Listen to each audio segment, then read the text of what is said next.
सालों से गृह युद्ध में फंसा सीरिया का अलेप्पो शहर अब आजाद है। 4 साल बाद अलेप्पो पर सीरियाई सेना ने पूरी तरह कब्जा कर लिया है। अलेप्पो के बाशिंदे अब खुली हवा में सांस ले रहे हैं। जहां रोज बम बरसते थे, वहां आज खुशियों की बारिश हो रही है। हालांकि सीरिया सरकार के सामने अब सबसे बड़ी चुनौती अपने सबसे खूबसूरत शहर को फिर से बसाने की है।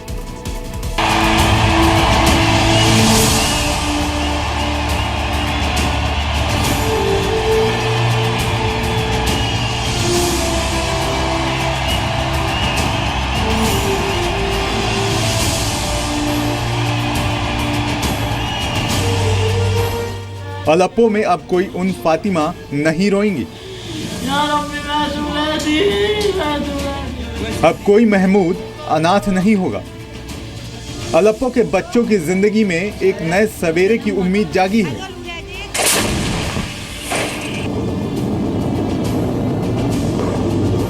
पिछले कुछ सालों से अलेप्पो से बमबारी और बर्बादी की ही खबरें और तस्वीरें आई हैं, लेकिन आज अलेप्पो की सड़कों का नजारा कुछ यूं है। लोग हाथ में सीरिया के झंडे लेकर जश्न मना रहे हैं, आजादी के नारे लगा रहे हैं। जश्न में डूबे हुए इन लोगों की खुशी का कोई ठिकाना नहीं है।